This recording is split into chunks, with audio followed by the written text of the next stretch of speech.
buhay ko ay di magbabago. At kahit ano pang gawin, purihin po ang Diyos sa umagang ito at nawa po ay pagpalain tayo ng Diyos at patuloy nating maranasan ang kanyang kabutihan sa ating buhay. Muli po isang magandang umaga sa inyong lahat.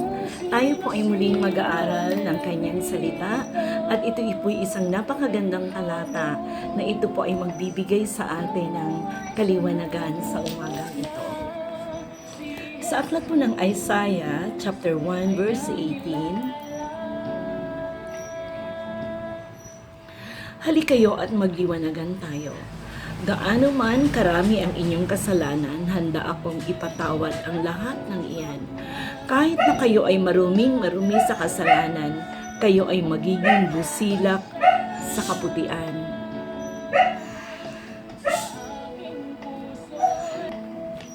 Tayo po ay manalangin. Dakilang Ama, nagpupuri kami sa iyo at nagpapasalamat. Nagpapakumbaba kami sa iyong harapan.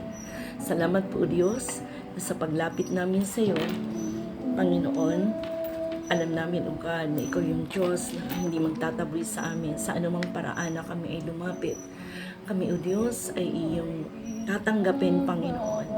Amin pong pinasasalamatan yun pong buhay na ibinigay niyo sa amin, pagpapatawad sa aming mga kasalanan, sa napakaraming kasalanan na aming pong nagawa na inilapit namin sa iyo na kami ay hindi mo tinanggihan, Panginoon. Bagkos, pinatawad mo ang aming mga kasalanan at kami ay iyong inunawa, Panginoon. Sabi mo nga, Panginoon, gaano man karami ang aming kasalanan, handa kang ipagpatawad ang lahat ng iyan. Kahit na kami marumi sa kasalanan, kami magiging busilak sa kaputian. Salamat po, Diyos, na ikaw lamang ang Diyos na makakagawa ng lahat ng ito. Salamat po in Jesus' name. Amen. Ang aking buhay binago niya magmula na. Alam niyo po ba na marami tayong naririnig na tila naghihinanakit sa Diyos kung bakit siya nalagay sa ganong uri ng pamilya. Minsan labis nating ikinahihiya ang ating pinagmulan, subalit meron pong isang manunulat na ganito po ang sinabi, hindi na natin mababago ang ating mga ninuno, hindi na natin ito mapapalitan, subalit may magagawa pa tayo sa susunod na lahi. Amen.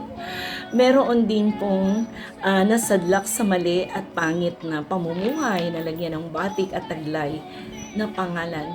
Anumang pong pagkalungkot ay wala na rin magagawa sa nakaraan. Subalit meron pong isang napakagandang balita para sa atin.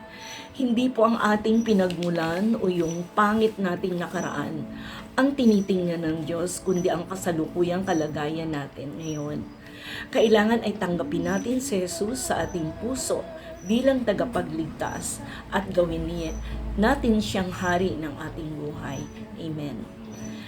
Tingnan po natin ang ilan pong tauhan sa banal na kasulatan na makapagbibigay ng tulong sa atin upang maunawaan natin ang sinasabi ng talatang ito. Amen po ba?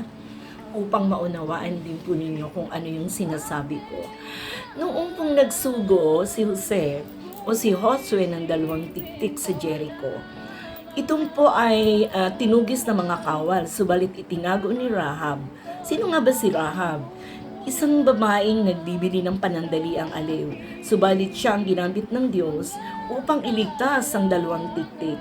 Kaya nangako ang mga ito na babalikan nila si Rahab, kasama ng kanyang mga magulang at mga kapatid ay hindi sasaktan. At dito ay sa pangyayaring ito, ay kanyang itinali ang panaling pula sa dungawan ng pinagbabaan ng 2 tiktik. Ito po ay mababasa natin sa aklat ng Josue, chapter 2, verse 18 hanggang 21. Si Rahab po ay, sabi nga po ay, at lahat niyang kasambahay sa loob ng bahay ay may pulang panali ay naligtas din dahil sa kanya. Napansin ba ninyo na ang Rahab na ito ang napangasawa ni Salmon at siya ang naging ina ni Boaz, na naging anak naman si Obed, na ama ni Jesse, na ama ni Haring David. Sa Mateo chapter 1 verse 5, at ito ang pinanggalingan ng lahi ni Jesus sa kanyang pagkatao. Amen po. Sa aklat naman po ng Hukom, chapter 11, ay meron pong isang matapang na mandirigma. Ang pangalan po niya ay Jepti, na anak ni Galaad, isang masamang babae.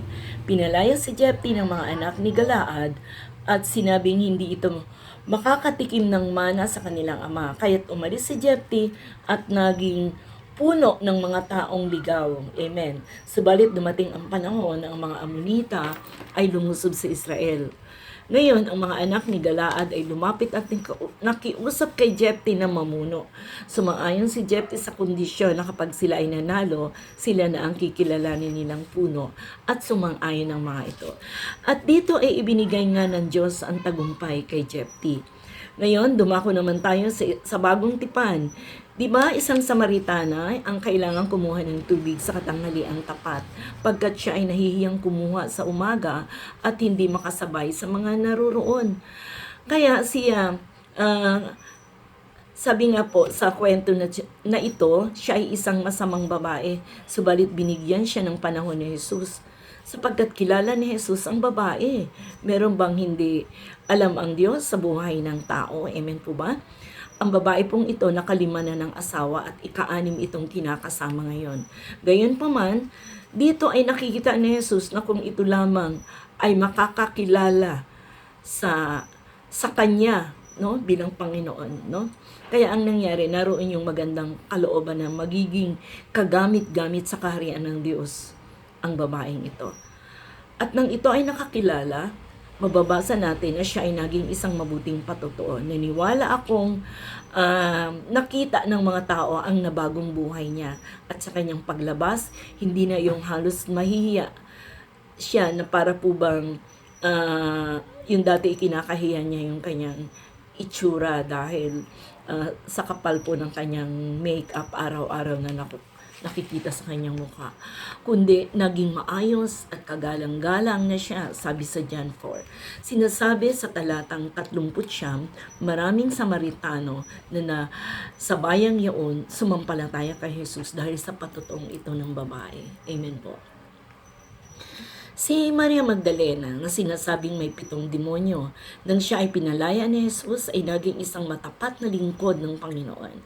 At sa kanyang lubusang pagtanaw sa walang hanggang pagpapahalaga ng Panginoon, binuhusan niya si Jesus ng pabango at hindi siya nang hinayang pagkat ang nakita ay ang kahalagahan ni Jesus sa kanyang buhay.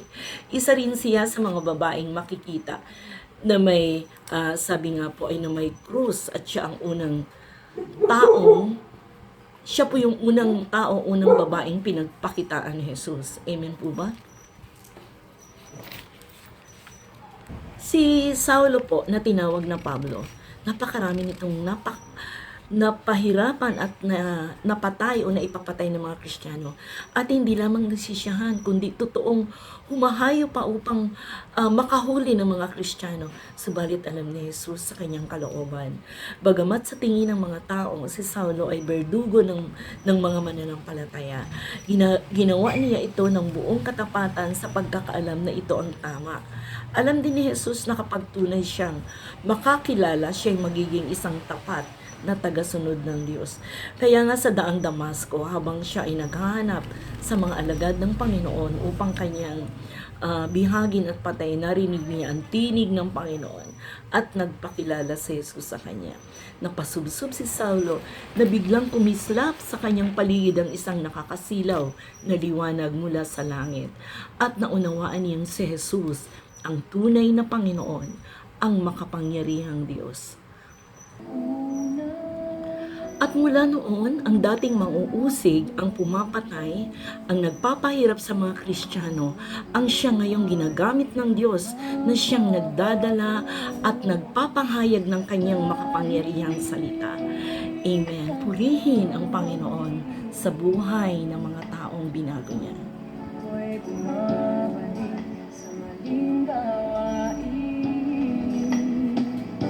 Marami na Purihin ang kanyang pangalan, purihin natin ang Panginoon pagkat ang mahalaga ay ang paglapit at pagkilala natin sa Kanya at anumang dilim ng ating nakaraan, anumang sama ng pamilya na ating kinabibilangan, meron tayong pag-asa. Para sa iyo ang panawagang ito, kapatid. Gaano man karami ang iyong kasalanan, handa akong ipatawad ang lahat ng iyan. Kahit na kayo ay marumi sa kasalanan, kayo ay magiging busilak sa kaputian. Opo, ang ating hinaharap ay walang bahid ng anumang karumihan. Ito ay busilak at wala pang mantsa. Ang sino mang lumapit sa Kanya ay Kanyang lilinisin at maaaring humarap sa bagong bukas na magdadala sa liwanag. Amen. Hallelujah.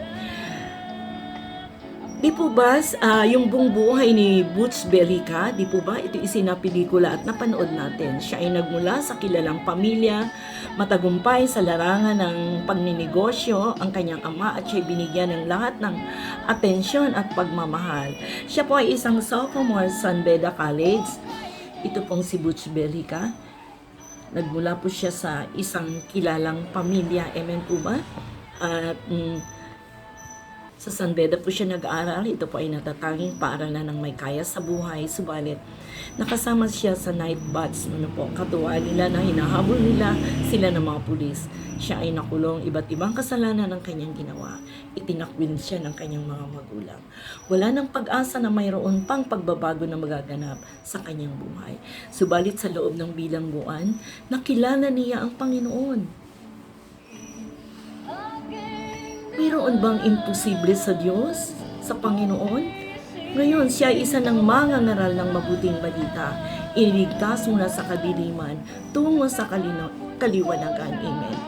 Totoo po na sapat ang biyaya ng Diyos at kung patuloy na tayo ay patutulong sa Panginoon katulad ng lahat ng ating naunang binanggit.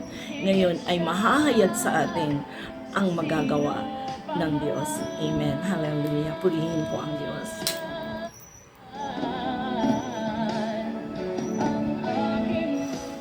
Amang Diyos na makapangyarihan sa lahat, salamat po sa iyong mga salita at pangako na gagawin mo akong malinis mula sa kasalanan.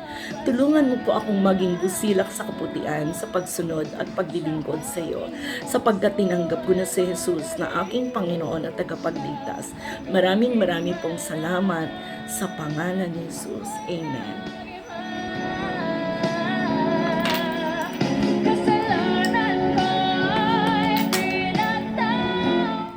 At nawa po ay napagpala kayo ng ating pong talata sa umagang ito. Mag-subscribe po tayo sa ating YouTube channel, Daily Dose of Message. Muli po, isang mapagpalang umaga sa inyong lahat. Ito po ang inyong kapatid sa Panginoon, Pastora Rose.